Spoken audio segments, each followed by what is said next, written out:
Hello मेरे प्यारे दोस्तों, कैसे हैं आप सभी। स्वागत है आप सभी का आपके गुरुजी चैनल एसपी जा मैथ्स चैनल पे। और मैं आप लोग को किसी भी संख्या के ऊपर में अगर बार रहता है या रेकरिंग रहता है तो उसको हम लोग कैसे दशमलव परिमेय संख्या के रूप में लिखते हैं वो मैं आप लोग को ट्रिक के माध्यम से बताऊंगा बहुत ही अच्छे तरीके से। आज मैं आप लोगों के लिए सारे तरह के प्रश्न लेके आप लोग को समझाने का प्रयास करूँगा। और ये मेरा छोटा ही वीडियो होगा, 5 मिनट का होगा, 4 मिनट का होगा। इसे अगर आप लोग देख लेते हैं तो ये प्रश्न आपको ज़रूरी एसएससी हो या रेलवे हो या जितने भी बीपीएससी टीचर वाले हो, जितने भी हो, एग्जाम में आपको जरूर ही देखने को बनेंगे। तो चलिए हम लोग सीखते हैं जो इस टाइप के प्रश्न को हम लोग कैसे सॉल्व कर सकते हैं। देखिए मेरे प्यारे दोस्तों, अगर किसी भी संख्या के ऊपर में रेकरिंग रहता है या बार रहता है तो जो संख्या है उसे सबसे पहले हम लोग लिख लेते हैं। जैसे कि यहाँ पे 45 4.5 के ऊपर में बार है तो इसे हम लोग 45 लिख दीजिए। ठीक है, लिख लेने के बाद हम लोग क्या करते हैं तो जितने संख्या के ऊपर में बार रहता है उतना हम लोग 9 देते हैं। तो एक संख्या के ऊपर में बार है तो एक 9 देते हैं। और अगर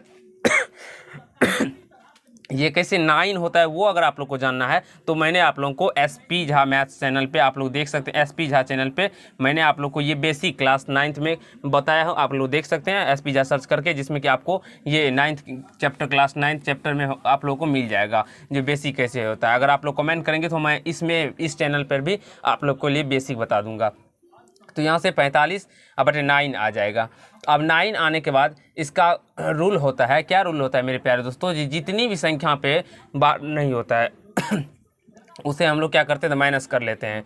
तो यहाँ से देखिए, अगर यहाँ पे अगर हम बात करें तो इस 4 पे बार नहीं है तो इस पे इसको माइनस कर लेंगे। या दशमलव के बाद ऐसी कोई संख्या है जिसके ऊपर बार नहीं है तो नहीं है तो ये 4 माइनस हो जाएगी, यानी इसे हम लोग 41/9 लिखेंगे और यही इसका आंसर हो जाएगा। आप लोग 41 में भाग देकर भी निकाल सकते हैं, जैसे कि 9 चौका 36, 36 अब 5 दशमलव देंगे तो 0 आएगा, 9 पछे 45, 5 फिर दशमलव 0 आ जाएगा 45, यानी 4.5 के ऊपर में 12 आ जाएगा। आई होप मेरे प्यारे दोस्तों ये आप सबको समझ में आ गया होगा। अब इसे यहाँ पे समझिए। देखिए ये तो मैंने आप लोग को समझाने के लिए थोड़ा धीरे बताया। अब यहाँ पे देखिए, इसको जो संख्या वो लिख दीजिए, बटे दो, जितने संख्या के ऊपर बार है उतना 9 दे दीजिए। दशमलव के बाद देखिए कोई ऐसा संख्या छोटा है जिसके ऊपर बार ना हो तो नहीं है, अगर होता तो उसके लिए हम लोग नीचे में 0 देते, लेकिन नहीं है। बाद में जितनी भी संख्या के ऊपर बार नहीं है उसे माइनस कर लेते हैं। माइनस कर देंगे तो ये कितना निकल के आ जाएगा 123/9 आ जाएगा। और ये कट जाएगा तो काट लीजिएगा, 3 चौका 12, 3 का 3, 3 तिया 9, 3 तिया 9, यानी कि 41/33 हो जाएगा।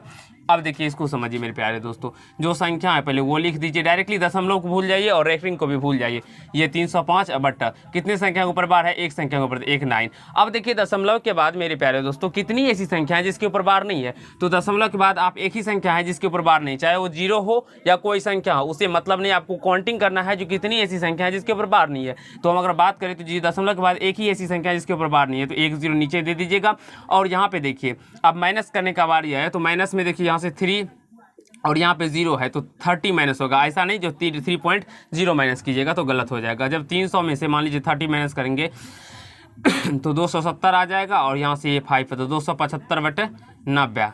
तो आप लोग काटने का आप तो काट भी सकते हैं, 5 से 5 25, अब 5 पचे 25, 5 से 18 पंचे 90, यानी 55/18 आ जाएगा। और कटेगा तो आप लोग काट लीजिएगा। आई होप मेरे प्यारे दोस्तों आप सभी को समझ में आता होगा। अब यहाँ पे समझिए, इसको कोई से क्या ये 5 हो जाएगा, बट अगर हम बात करें तो ये इकाई स्थान पे सॉरी इसके एक ही अभी इसका मतलब ही बार होता है। अगर बिंदा के रूप में है तो इसका मतलब भी रेकरिंग या बार होता है। तो एक संख्या के ऊपर तो 1 9। अब देखिए दशमलव के बाद 2 संख्या छूटा हुआ है जिसके ऊपर बार नहीं है तो 2 0 हो जाएगा। ठीक है मेरे प्यारे दोस्तों।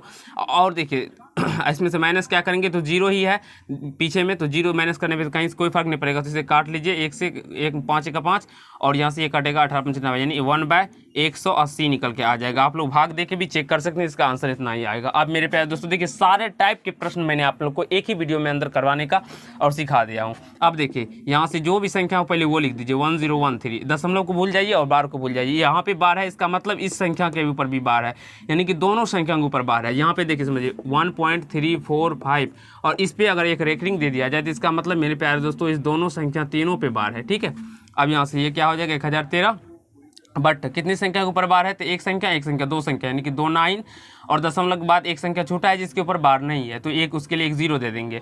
अब मेरे प्यारे दोस्तों यहाँ से और समझना क्या होगा, जो जिस संख्या के ऊपर बार नहीं रहता है उसको माइनस कर लेते हैं। तो यहाँ पे देखिए इस दोनों संख्या के ऊपर बार है, इसको माइनस करेंगे तो ये 10 आता है, 10 ऊपर से माइनस कर लेंगे तो ये कितना हो जाएगा, 10 माइनस करने पर ये 1003 आ जाएगा। बट अगर बात करें तो ये 9 9 जीरो आ जाएगा। आई होप मेरे प्यारे दोस्तों आप सभी को ये परमेय संख्या, किसी भी संख्या के ऊपर में बार रहते हैं उसको हम लोग कैसे परमेय संख्या के रूप में बदल सकते हैं वो आप लोगों ने सीख लिया होगा। अब नेक्स्ट पार्ट में मैं आप लोग को, जो आप लोग बिल्कुल ही नहीं सीखे होंगे, उसके बारे में जिक्र करूंगा। अगर 3 पर बार हो, 0.12 हो तो इसको हम लोग कैसे सॉल्व कर सकते हैं। अगर कोई सॉल्व करके है हो तो आप हमें जरूर कमेंट कीजिए, इसको कैसे सॉल्व करेंगे। अगर नेक्स्ट वीडियो में आप लोग के लिए लाऊंगा एसपीजे मैथ्स चैनल पर ही, जिसमें कि इस टाइप के प्रश्न को कैसे सॉल्व करते हैं वो बताऊंगा। तो धन्यवाद दोस्त, आज के पार्ट में इतना ही करेंगे। नेक्स्ट पार्ट में आगे आगे और आप लोगों के लिए बहुत ही महत्वपूर्ण क्वेश्चन लाएंगे और आप लोगों को सिखाने का प्रयास करेंगे। धन्यवाद।